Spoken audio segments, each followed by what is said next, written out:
Vážení spoluobčania, milí hostia, dovolte, aby sme si tu dnes v zastúpení Zboru pre občianske záležitosti pri obecnom úrade v Mníchovej Lehote splnili jednu milú povinnosť.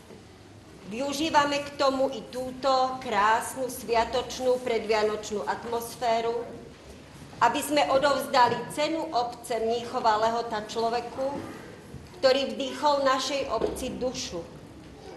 Nie nadarmo sa hovorí, že obec bez duše je obec bez života.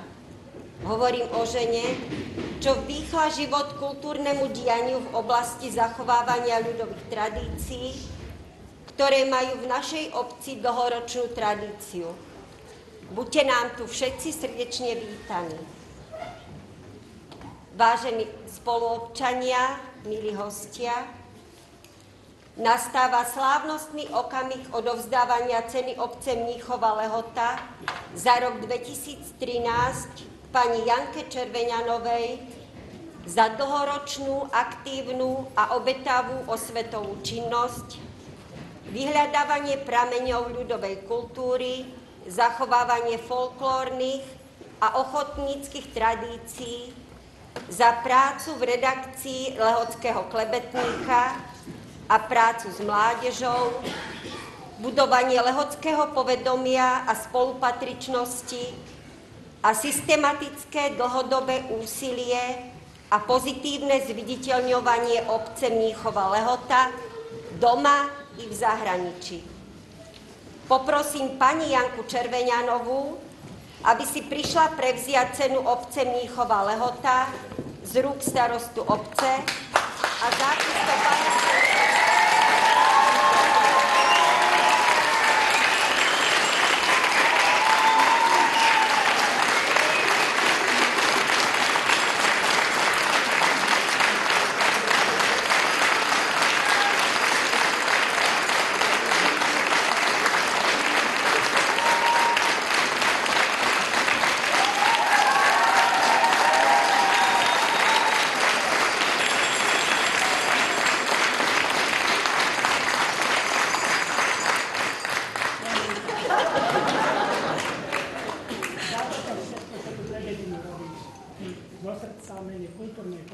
Ďakujem.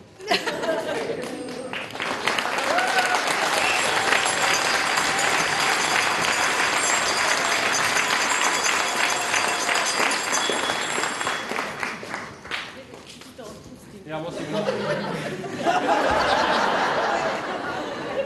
Nemôžem byť horší ako predseda kultúrnej komisie. Lebo povedzme si na rovinu, že tá kultúrna komisia a celá kultúra v Mníchovej Lehote by bez Janky bola teda pekne kdesi inde, ako je. Takže ja na dvoch kolenách, aj za jedno ľudové, ti ďakujem za to, čo pre tú rodinu robíš. No? Áno, áno.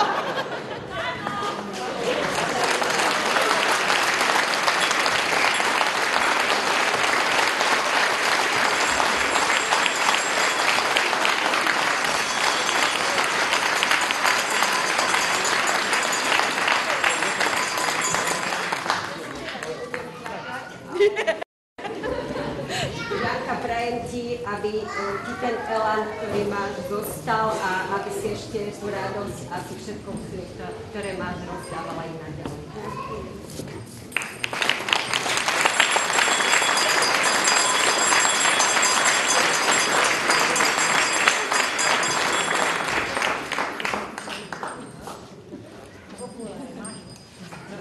Nepotrebujem.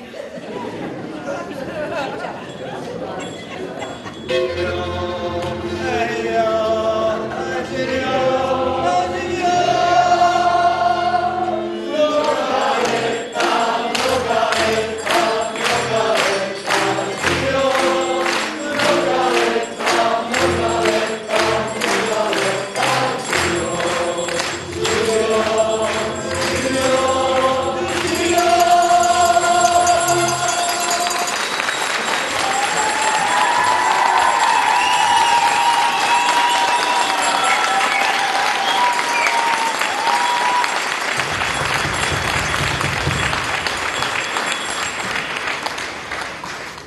Vážení hostia, dámy, páni, veľkosť človeka nespočíva v sláve, ale v výsledkoch jeho práce. Múdrosť nie je v tom, koľko toho človek vie sám, ale v tom, ako svoju múdrosť vie odovzdávať iným. Milá Janka, ty si dostala do vienka dar odovzdávať kus seba iným. Želáme ti, aby tento dar nikdy nevyhasol, aby ťa sprevádzal po celý ďalší život. Ďakujem.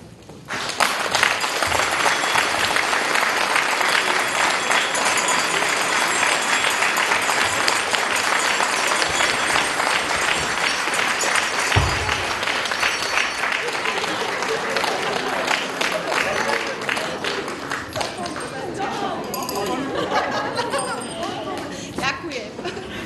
Ja som po dlhom čase stratila reč.